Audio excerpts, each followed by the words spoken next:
सहनाववतु सहनो भुनक्तु सह वीर्यं करवावहै तेजस्विनावधीतमस्तु मा विद्विषावहै। ओम शांति शांति शांति। वैदिक जीवन पद्धति की इस कक्षा में पुनः आप सबका हार्दिक स्वागत है, अभिनंदन है। देवयज्ञ का प्रकरण चल रहा है और जो निश्चित रूप से देवों के लिए है, देवों की आराधना का सर्वोत्तम साधन है देवयज्ञ। देवयज्ञ क्या है? यज्ञो वै देवानां मुखम देवो भूत्वा यजेत देवम यज्ञो वै श्रेष्ठतमम कर्म। तो जो श्रेष्ठतमम कर्म है, जो देवों की भक्ति का, देवों की उपासना का, देवों के प्रति हमारी जो भावना है उसको समर्पित करने का, उसको अपने गुणकर्म स्वभाव को ठीक ठीक अर्पण करने का जो विधान है वो यज्ञ है। और जो श्रुति में हमको उपदेश दिया गया है, जो उद्घोष किया गया है, उपनिषद जिसकी बार बार हमको शिक्षा देते हैं, वह आज प्रार्थना हम पढ़ेंगे, जो हमारे संपूर्ण अस्तित्व को प्रभावित करती है, प्रकाशित करती है। जैसे ये कहा जाता है कि मातृदेवो भव, पितृदेवो भव, आचार्य देवो भव, अतिथि देवो भव, उसी प्रकार से राष्ट्र देवो भव। राष्ट्र क्या है? देव है। राष्ट्रदेव की उपासना अर्थात राष्ट्रदेव के लिए अपने तन मन धन को समर्पित करना, अपने गुणकर्म स्वभाव को उत्तम बना करके इसकी रक्षा करना, इसकी सेवा करना, ये बहुत अहम है, बहुत महत्वपूर्ण है। और ऐसा यह जो पतंजलि योगपीठ संस्थान है, परम पूज्य श्री स्वामी जी महाराज, परम पूज्य श्री आचार्य जी महाराज और परम पूज्य गुरु जी का जो सानिध्य है, ये हमारा जो जीवन है ये राष्ट्र के लिए है। जो हम आहुति देते हैं, जैसे अग्नय स्वाहा इदम अग्नय इदं नमः, इंद्राय स्वाहा, प्रजापतये स्वाहा, जात वेदसे स्वाहा, ऐसे स्वाहा स्वाहा करके फिर सबके अंत में क्या कहते हैं? इदं नमः, ये मेरे लिए नहीं है। ऐसे ही राष्ट्र की प्रार्थना जो बहुत महत्वपूर्ण है और जिससे हमारा यह व्यवहार चलता है, वैसा सामर्थ्य हमको मिले, हम राष्ट्रीय प्रार्थना करें, जो वैदिक प्रार्थना उसको करें। राष्ट्रगान के नाम पर या राष्ट्रीय प्रार्थना के नाम पर लोगों ने पता नहीं क्या क्या गुलामियां, क्या क्या पराधीनता स्वीकार कर रखी है। हमको जो हमारे ऋषियों ने सिखाया है, जो उस परम पिता परमेश्वर ने आदेश संदेश हमको दिया, उपदेश दिया है, उसको हमको मनसा वाचा कर्मणा करना चाहिए। इससे भिन्न यदि हम कोई कार्य करते हैं तो वो हमारे लिए कल्याणकारी नहीं है, राष्ट्र के लिए भी कल्याणकारी नहीं है। इसलिए यह प्रार्थना हमारे जीवन का अंग बन जाए और हम ऐसे ही, चाहे किसी भी रूप में हो, चाहे ब्राह्मण हो, चाहे क्षत्रिय हो, चाहे वैश्य हो, चाहे शूद्र हो, ये सारे सवर्ण मिलकर के, सवर्ण का तात्पर्य जो वर्ण सहित है, वर्ण एक व्यवस्था है। ये वर्ण व्यवस्था गुणकर्म स्वभाव के अनुसार है, लेकिन कालांतर में ऐसा लोगों ने इस पर हैमर बरसाया ऐसा कि कुछ संस्कारों की केवल बातें बातें की और उसमें भी संकीर्णता थोप दी। हमारी जो परंपरा थी उस परंपरा को तोड़ दिया और आज इस प्रकार से कर दिया कि लोगों ने इसकी ओर से मुंह मोड़ लिया। संस्कार की तो कमर तोड़ दी, इसलिए लोगों ने इस पर ज्यादा फिर विश्वास नहीं कर पाए। हमारा कर्तव्य है कि हम उदारता पूर्वक इस संस्कार को, इस विद्या को, वैदिक ज्ञान परंपरा को आत्मसात करें। संकुचित संकीर्ण जो विचारधारा है, जो हमको स्वार्थ में बांधती, हमारे अंदर खिन्नता उत्पन्न करती है, उस खिन्नता को, जो हमारे परस्पर प्रेम में जो भिन्नता देती है, उस भिन्नता को, उस खिन्नता को हमको तोड़ना है, उसको अलग करना है।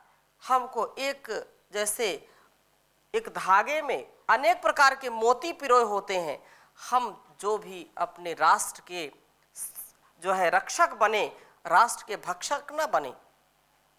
जिसको देखो वही राष्ट्र के जो है अस्मिता की धज्जियां उड़ा रहा है। राष्ट्र भक्त बन करके जो अपने समाज, अपने परिवार का पालन पोषण करता है, वो राष्ट्र कभी भी पराधीन नहीं हो सकता।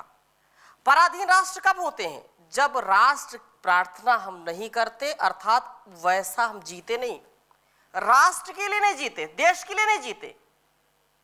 जिस देश से, जिस राष्ट्र से, जिस मातृभूमि ने हमको पाला पोसा,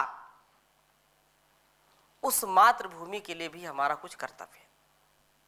तो सारी आहुतियों को देने के बाद ये सारा जो त्र्यंबकम यजामहे स्तुता मया वेद वरदा वेद माता, और इसके बाद वैदिक राष्ट्रीय प्रार्थना।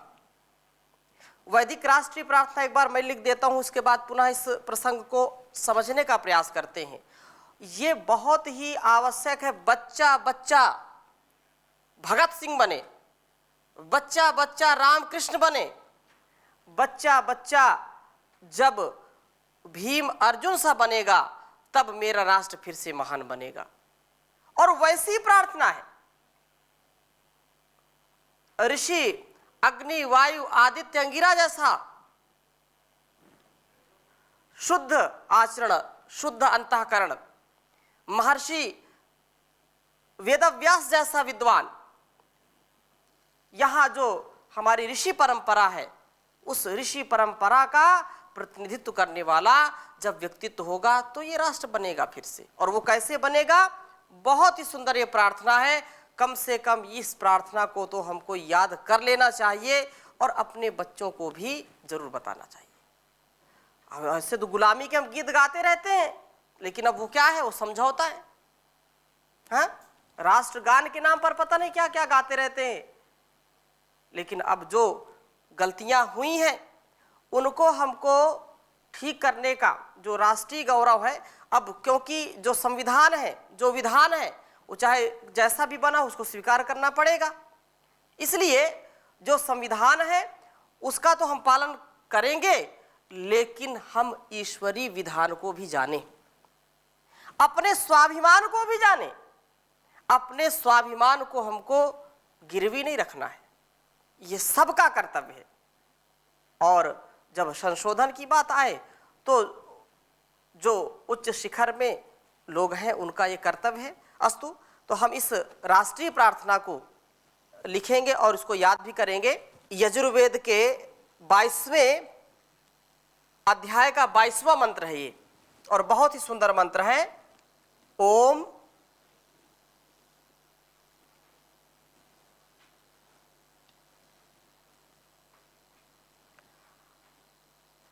आ ब्रह्मण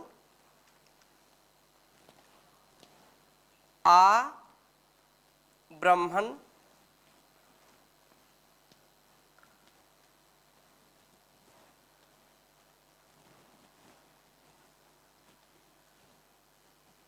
आ ब्रह्मण ब्राह्मणों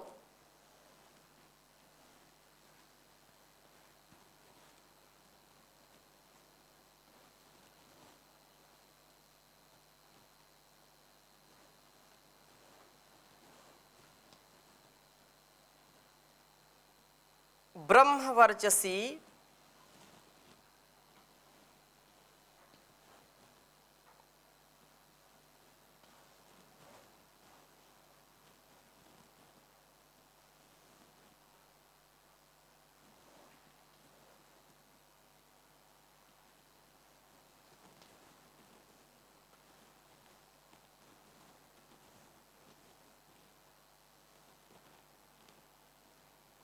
ब्रह्मवर्चसी जायताम।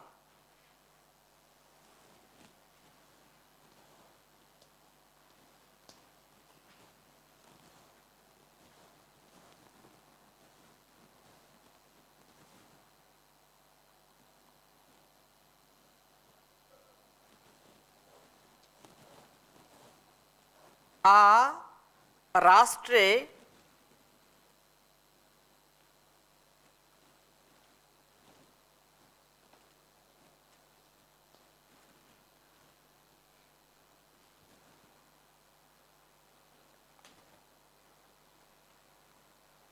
राजन्यः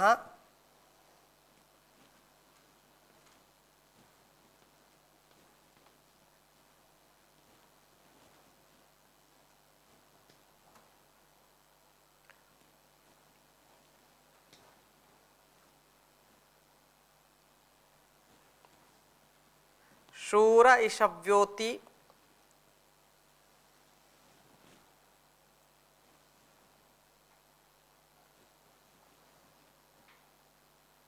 शूर ईशव्योति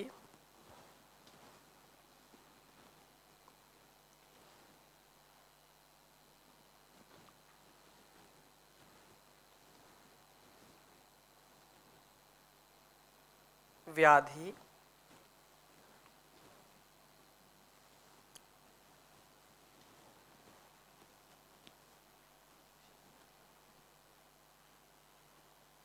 महारथो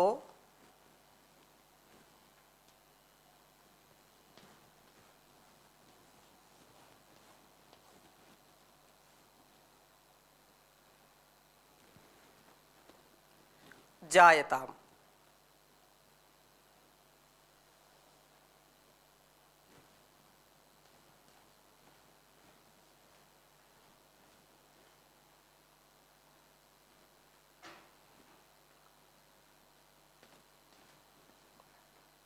दोघ्री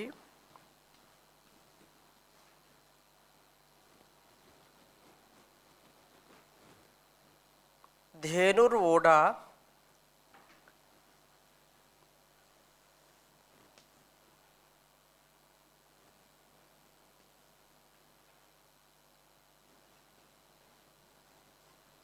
धेनुरूढ़ा अनडवान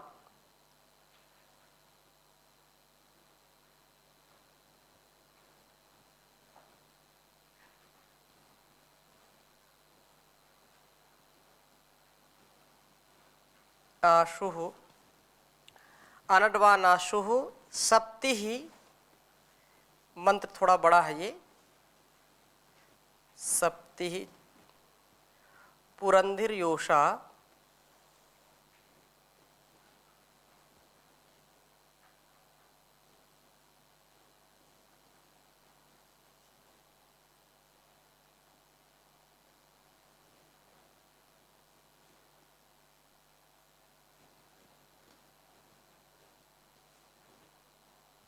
जिष्णु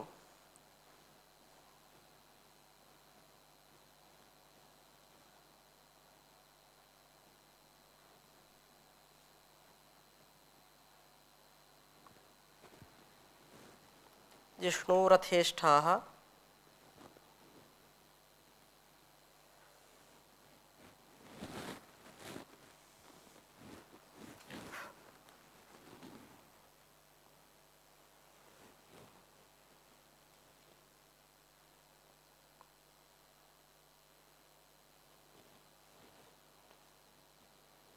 रथेष्ठाः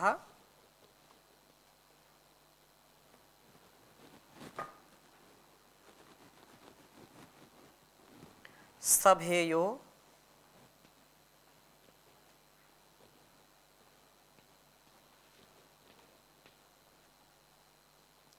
युवास्य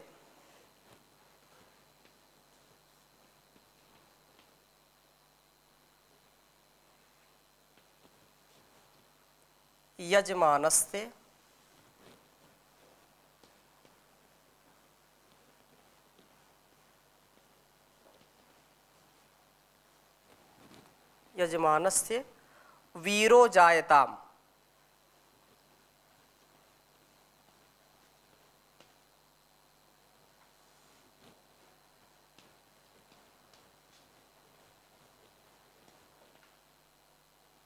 वीरो जायताम। निकामे निकामे,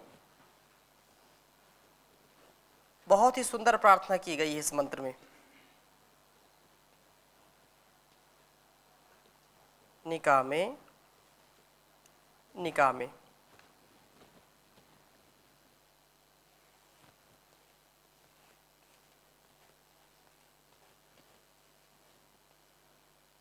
निकामे निकामे नः पर्जन्यो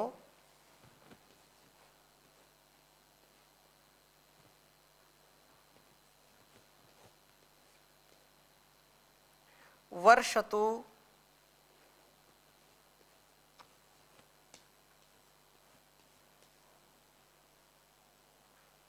फलवत्यो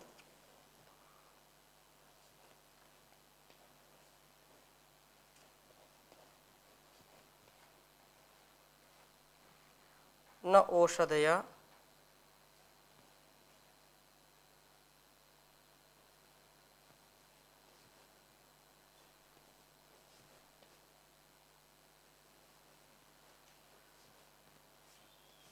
ओषधया पच्यन्ताम्।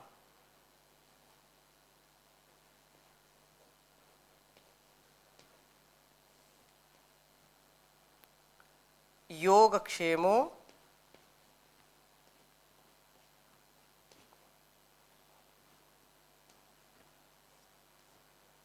नः कल्पताम्।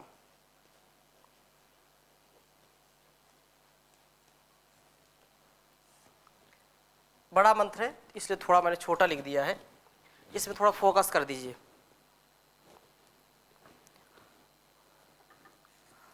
ओम आ ब्रह्मन् ब्रह्मणो ब्रह्मवर्चसी जायताम्। आ राष्ट्रे राजन्यः शूर इषव्योति व्याधि महारथो जायताम्। दोग्री धेनुर्वोढा नड्वा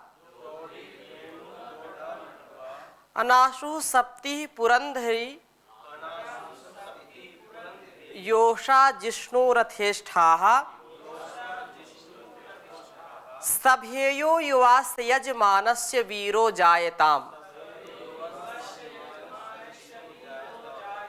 निकामे निकामे नः पर्जन्यो वर्षतो फलवत्यो न ओषधयः पच्यन्ताम्।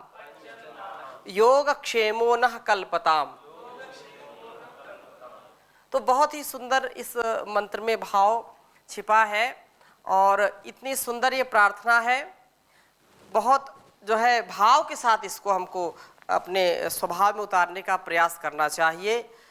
आ ब्रह्मन् ब्रह्मणो ब्रह्मवर्चसी जायताम्। आ राष्ट्रे राजन्या शूरेशव्योति व्याधि महारथो जायताम्। दोग्धिर्धेनुर्वोढा नड्वा नाशुः सप्तिः पुरंधिर्योषा जिष्णुरथेष्ठा सभेयो युवास्य यजमानस्य वीरो जायताम्। निकामे निकामे न पर्जन्य वर्षतु फलवत्यो न ओषधया पच्यन्ताम्। योगक्षेमो न कल्पताम्। स्वाहा। ऐसे भाव के साथ, और इसका भाव कितना सुंदर है। ब्राह्मण स्वराष्ट्र में हो निज, दोबारा से मैं बोलता हूँ। ब्राह्मण स्वराष्ट्र में हो द्विज ब्रह्म तेज धारी क्षत्रिय महारथी हो, आरिदल विनाशकारी, ब्राह्मण स्वराष्ट्र में हो, द्विज ब्रह्म तेजधारी, होवे दुधारू गौवे, पशु अश्व आशुवाही, आधार राष्ट्र की हो, नारी सुभग सदाही, ब्राह्मण स्वराष्ट्र में हो, द्विज ब्रह्म तेजधारी, बलवान सभ्य योधा, यजमान पुत्र होवे, इच्छानुसार वर्षे, परजन्य ताप धोवे, ब्राह्मण स्वराष्ट्र में हो, द्विज ब्रह्म तेजधारी, फल फूल से लदी हो, औषध अमोघ सारी, हो योग क्षेमकारी, स्वाधीनता हमारी, ब्राह्मण स्वराष्ट्र में हो, द्विज ब्रह्म तेजधारी, क्षत्रिय महारथी हो, आरिदल विनाशकारी, आरिदल विनाशकारी। तो ऐसे भाव को समेटे हुए प्रार्थना है, और जो निश्चित रूप से इस प्रार्थना को गाएगा और वैसे जीवन को जीने का प्रयास करेगा तो संपूर्ण अस्तित्व उसका राष्ट्रमय हो जाएगा। और बचपन में यही तो हमको सिखाते हैं कि हम अपने निज गौरव को, जिस मातृभूमि ने हमको इतना बड़ा किया है, पाला पोसा है, उसके जो है स्वधर्म स्वकर्म में अपने आप को हम लगा दें। निज आन मान मर्यादा का प्रभु ध्यान रहे, स्वाभिमान रहे, जिस राष्ट्र में हमने जन्म लिया, बलिदान उसी पर हो जावे, वह शक्ति हमें दो दयानिधे, कर्तव्य मार्ग पर डट जावे। ये ऐसा मार्ग है, ये राष्ट्र भक्त जो होता है उसके लिए कुछ नहीं चाहिए, उसको कोई मुक्ति का सपना नहीं है, कोई उसको ऐसा नहीं कि मुझको मुक्ति चाहिए, मुझको धन चाहिए, मुझको ऐश्वर्य चाहिए। अरे उन राष्ट्र भक्तों को जो है जिन्होंने सब कुछ कुर्बान कर दिया इस मातृभूमि के लिए, और उनको जीवन में यही बात कि मुझको राष्ट्र देव के लिए जीना है, राष्ट्र भक्ति के लिए जीना है। फूल बनकर खिलेंगे चमन के लिए, चांद सूरज बनेंगे गगन के लिए, लाख बाधाएं आए तो कुछ गम नहीं, हम जिएंगे मरेंगे वतन के लिए, हम जिएंगे मरेंगे वतन के लिए। तो इस मातृभूमि के लिए हमको जीना है जिसने हमको जीवन दिया है, और जीवन इस मातृभूमि के लिए, क्योंकि मूल में तो परमात्मा सबके है, और वो हमको ऐसा उपदेश करता है कि तुम अपने निज स्वार्थ से, अपने संकीर्ण भाव से ऊपर उठ करके राष्ट्र के लिए जियो, क्योंकि राष्ट्र या जो भी बाहर का अंदर का अस्तित्व है मेरे द्वारा बनाया गया है। तो बहुत सुंदर इस प्रार्थना को हम अपने जीवन में उतारें, और ये प्रार्थना कितना सुंदर इसमें चित्रण किया गया है कि वह मंत्र जब व्यक्ति के अंदर उतर जाए, विचार जब उसके अंदर उतर जाएगा, तो ऐसा राष्ट्र कितना वैभवशाली होगा। ऐसी जहां प्रार्थना है, और ऐसा देश हमारा था, ऐसा देश है और ऐसा रहेगा। किंतु जागने की आवश्यकता है। परम पूज्य स्वामी जी महाराज जगा रहे हैं, और वो दिन दूर नहीं जब ऐसा ही राष्ट्र होगा। ये हम नहीं कह सकते थे कि ये जो है ये सपेरों का देश था, ये ऋषियों का देश है।